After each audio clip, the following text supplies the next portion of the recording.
Hi, it's Jules, and I wanted to welcome you to another episode. This week I will talk about books, shockingly. It will be a little book haul. I want to show you guys the books that were given to me recently, or I bought them recently, and they instantly made my TBR, so to be read list. I didn't know that either, but it's fine. So, yeah, I wasn't in the mood to give you another review, but I want to share the books that are currently in my space, occupying my heart, my mind, and you will hear more about them once I read them. This is chapter yours. So, the first book I actually want to talk about is 100 Years of Solitude. This was recommended to me by a friend at work, and I've never read it before. So this is what I'm currently reading, and it already gave me so much because I started digging into magic realism, which is the genre of this book. And there is a quote that I wanted to share with you this is my commonplace book. And this one is specifically on storytelling. And magic realism is the way of telling stories. And there is a quote by Louis Leal who said, "Magical realism is not magical literature either. Its aim, unlike that of magic, is to express emotion, not to evoke them." And the core of magical realism is to present a realistic view of the world while incorporating magical elements, often blurring the lines between speculation and reality, which essentially is delusion, the fundament of my life. I mean, until it comes true, right? So we're good. But this is definitely a good book to read. I like it better. I like it much better than Love and Time of Cholera so far, and I cannot wait to dig deeper. So this is my current number one. All right, moving on. This is a book I got for Christmas from Xenia, my friend, Little Magic Rituals, because she recognized that I am a witch and I needed a little help to tap into this witchy intuition. And I love it. It's such a thoughtful gift, something that really proves and shows me that I am loved and accepted just the way I am, delusional, witchy, woo-woo friend. And I love it. It's gonna be a side read, so I'm gonna be reading it per need, let's say, whenever I feel like I could use a little more magic, or my friends could use it too, for that matter. But it's beautiful. It is a beautiful edition with recipes, with advices. Oh, see, this is a gift. It's beautiful. I'm keeping this as a bookmark, and I like this kind of books. I do, because sometimes life is, tragic enough, and all we could use is a little magic. So this is probably going to be like an in-between read, but I love it. It's amazing. Okay. I've never done this kind of video before, so it's exciting for me. Moving on, this is a edition of Grimm's Fairy Tales that I got for Christmas from Marta, my best friend, and it's beautiful. The cover itself is just, it's beautiful, and I cannot wait to dig into these. I've never really read the original Grimm Tales, so I am even more excited to dig deep. And I'm pretty sure they're very grim, unintended, but nevertheless, super excited to read this one. Perhaps I will wait for a good weather to read this kind of stories, so maybe in autumn when it's rainy, windy, dark outside. Yeah, this is definitely one of my favorite gifts that I got this Christmas. The other book gift I got from my parents this time for Christmas this is a book in Polish. It was originally written in Spanish, but I believe the English title is A Story of a Cat. And this is a true story of a lady who had a cat. It came to her like through I assume, a cat adoption system. And it's beautifully illustrated by her as well. So it's like a journal about having the cat, and I cannot wait to read it. I think it will be very uplifting, and it's such a beautiful edition, and I cannot wait. Look at this Ex Libris. It's beautiful. And oh no, I just read a title called Grieving. Oh God. No. Anyway, I very excited am. Perhaps very excited to read this. And this is quite a short story, I would say. So it should be a quick one, perhaps for a bath one evening. Oh, look, it's a language of cats, where she illustrated all the moods and expressions of a cat. Oh, this is so great. And that is true. Yeah, as a cat owner, I can validate this one. This is so exciting. I know I'm rambling a little bit, but this is so exciting. I love this.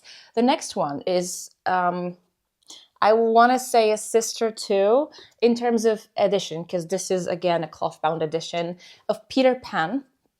And I have never read the story before. Obviously, I know it.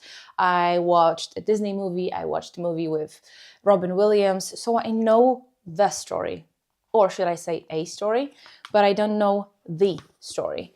And I cannot wait to dig into this, because there sure is a lot of things that were omitted in the movie adaptations.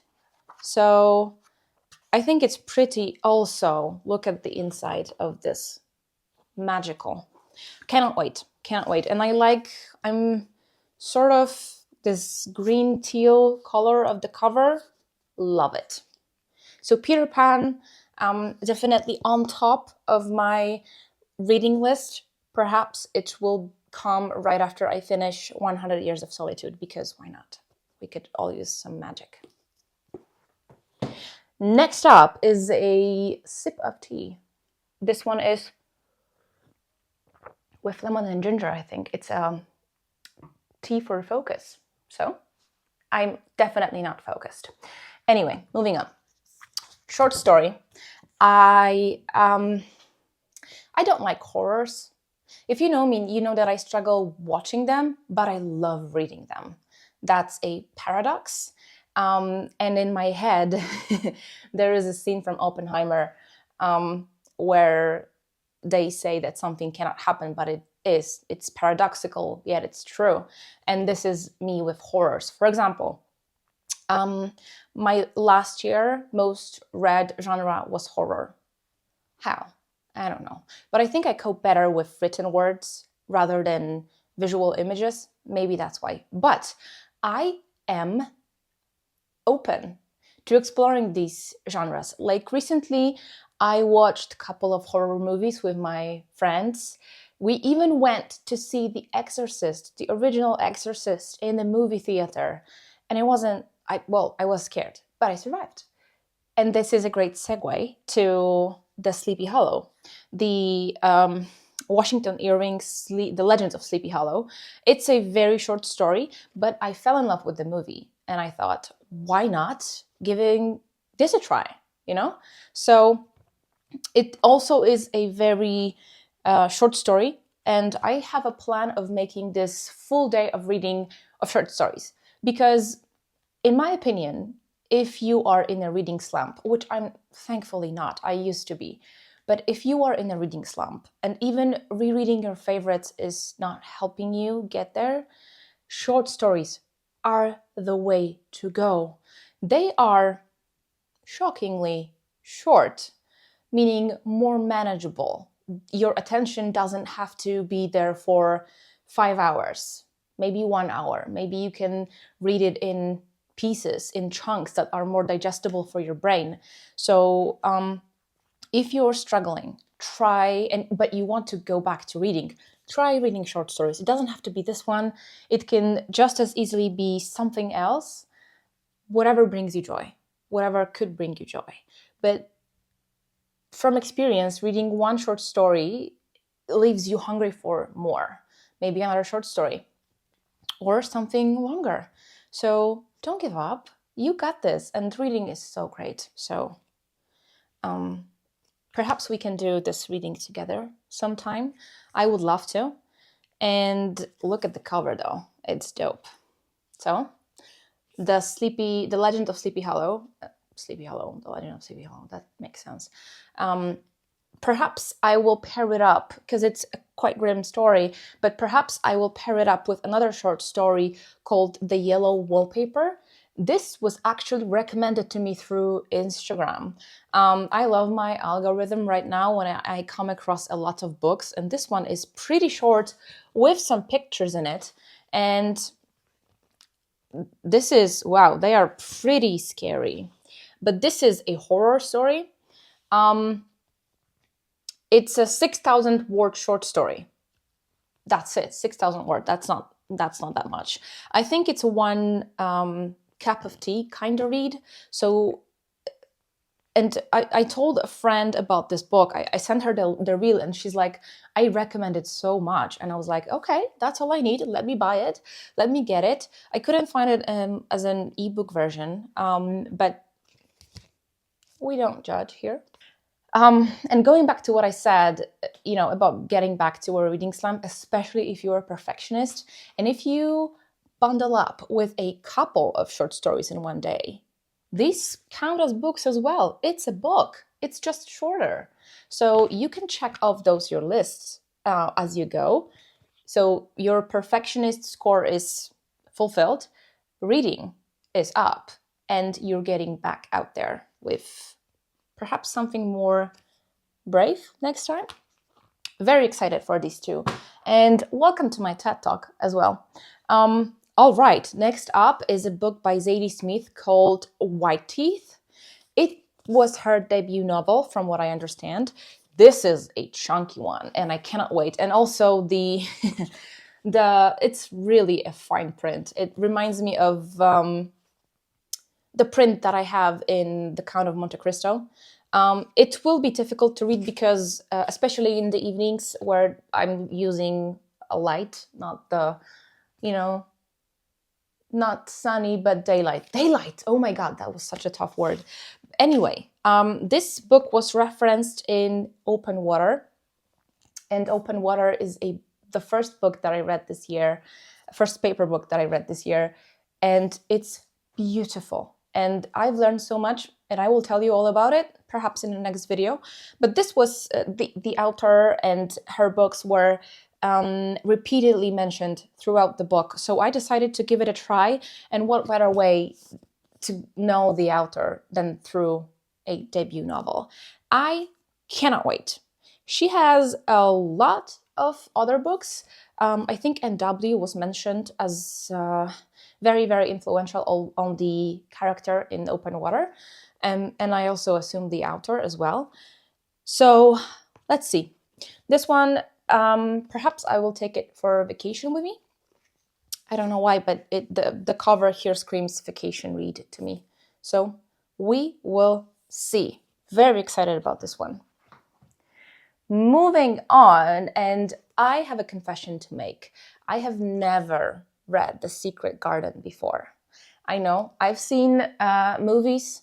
I heard about it a lot. I know my best friend loved this book, but I have never read it, not even in Polish. So that's a miss on my side. But yet again, is it really a miss?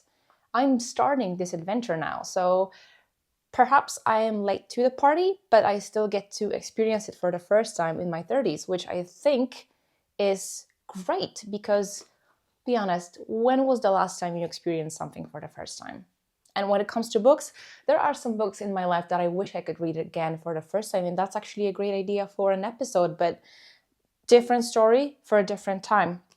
The Secret Garden is on my list. It also feels like a spring book, so perhaps I will read it in April or May when we have more sun in the sky, not just clouds like or rain, or it's raining. Oh wow, okay. I did not know that. So I am very excited to read it. This one is also illustrated. There are beautiful, they look like pencil illustrations because it's black and white, and I love it. You do know that I do love a good pencil in my life. But this brings me immense joy even when I think about it. So yay, let's go. Whew, this is going quite well, and sadly enough, we're nearing the end. But I promised myself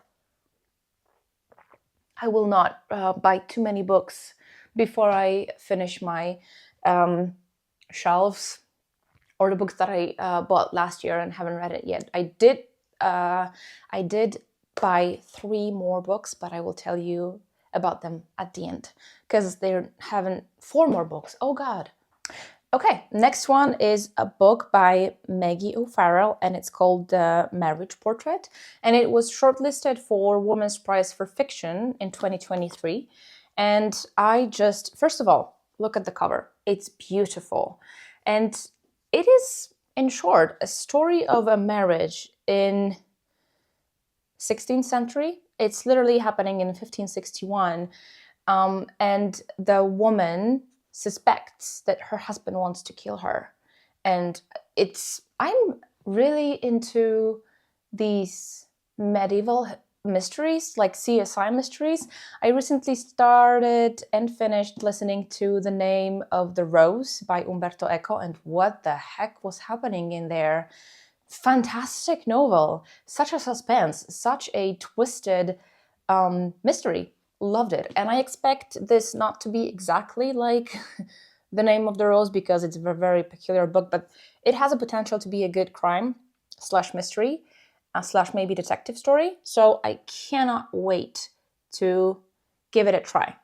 And the cover is also saying like, it does says in the winter of 1561, but the cover is more like exotic. So perhaps also a cheeky summer read. We'll see. This year, I also want to read more philosophy. I think I'm at this age where I can appreciate it properly, but also actually learn from it. And instead of blindly choosing a philosopher that might be appropriate and good for me, I decided to buy a brick, and it's called The Story of Philosophy. And it's a collection of really the lives and opinions of the great philosophers. So it goes from Plato to Nietzsche to Schopenhauer to Immanuel Kant, Spinoza, and contemporary European philosophers. There is so many to choose from. And my plan is to read this book, see what resonates with me, who is resonating with me, and whose ideas I want to explore more, and then deep dive, perhaps with the little help of my commonplace book and annotating, which I do with my pencil, because I do love pencils, man. This is best thing ever. So this might be a little challenging. So I will definitely read it when my mind is clear, not burdened, and I feel positively about everything in my life. I probably will not read it all at once. It will be chapter here, chapter there kind of story for me. I don't have any deadline, or I don't put pressure on myself while taking this journey on philosophy. I want it to be a journey. I want it to be a long haul. So this is a great start for sure. Let's see where it will take me, and perhaps in a couple of months or maybe a year, I will talk to you about my favorite philosopher. Who knows? I'm very excited to see how this one goes. It's 700 pages. Cannot wait. And it's quite light. For the thick books like this one is, I could pop it into my bag and just go. And it's not too heavy, which is very, very important for me. Okay, the last three books here, and I think I want to show you this one. This is The Hobbit, which previously was not in my collection, and I do have The Fellowship, The Two Towers, and Return of the King. They are in Polish. I read them. They are beautiful. I do want to one day have a matching collection to The Hobbit, but I've never had Hobbit on my shelf. When I was younger, I used to read it and I borrowed it from my brother. He has this beautiful edition that I love, but it's his and I wanted to have mine. So I got myself this one. It's in English and it's one of my favorite stories. It's full of magic, full of hope and beautiful songs, maps, and well, there is a dragon, so we love it. But this is definitely something I was looking forward to have on my shelf. And the next step is to also collect the trilogy. But one step at a time. It's not a race. So I cannot wait to reread it at some point. So yeah, because I've never read it in English. That's a funny thing. I have never read the entire trilogy and Hobbit in English. So this will be an adventure as well. I did read the short stories of Tom Bombadil and a couple of other stories about Tolkien in English, but I've never read this one. I do also have... do I? Never mind. My train of thoughts left the station and did not look back. Okay.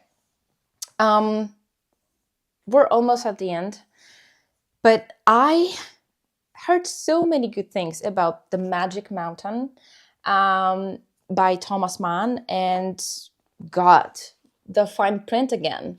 But again, this is a thick book that's not too heavy. It's a bit heavier than the philosophy one, but I cannot wait to dig into this. First of all, The Magic Mountain, the title itself, absolutely captivating. The cover looks beautiful. It's happening in Swiss Alps. I cannot wait. I've heard so many people rave about it, and it just has the potential to be one of my favorite books of all time.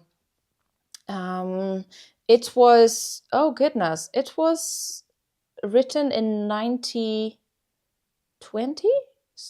Oh God, I have to check this, but that's, wow. Anyway, super excited. And last but not least, this will be a connection to the book that we talked about in the previous video. So tomorrow and tomorrow and tomorrow. Sadie Green is referencing this book. And when I read this particular thought in her head, I decided to immediately find this book and get it onto my shelf. It's called I Am a Strange Loop. And it's philosophy and science combined. And the first sentence on the back cover says, what do we mean when we say I? And I think it will be a revolutionary book for me when it comes to perception and reality, but also consciousness. So, I mean, look at this. It's magic. And I cannot wait to get into this and perhaps have my world rocked by the things that were written in this book. What I also found out, once again, recently, is to never skip notes and acknowledgements, which I will, because there is a plenty of books that the author was drawing from, and I intend to use this to my advantage and see what other books I can read. There is entire bibliography, and I know for me, writing a bibliography for any paper or dissertation back at the uni, a mayhem. But now I love it. I love reading through these because there might be a gem that I've missed while doing a research or something, and I do want to learn by reading more. And look at this. There is this section called Permission and Acknowledgements in this book. And look how he spelled out grateful. Like, this is such a fun approach. So this is the last book on my current, let's say, bedside stack.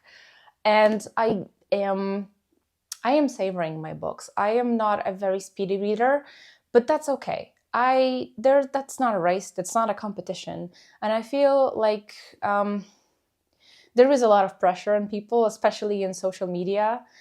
When I'm going through my algorithm, apart from recommendations, I also see those movies when I've read 1,058 million books last year. Here are my top 5. That's great. I'm super proud of you, but I will not let it affect me, or it shouldn't anyone. So if these kind of videos make you feel a little intimidated, once again, start with short stories and then gradually go and build from this. And you will be perfectly fine. Perhaps we will meet and talk about these books because I cannot wait. Thank you for coming to my TED Talk. I hope you feel a little better now about your reading goals and your reading priorities. I am finally having so much joy from reading. 2023, I think, was the year when I have not read a single book because I was so overwhelmed, overstimulated, struggling with anxiety and depression. And then it settled. I got help that I needed, and I finally got back the thing that made me happy, reading, So I'm very happy to be back on this, and I'm happy that I can share these stories with you, and I'm excited and over the moon that I can share my thoughts with you. And thank you so much for watching and commenting and subscribing. That was not on my bingo card ever. So I appreciate this, and I appreciate you, and I really sincerely hope you will be just as happy as I am.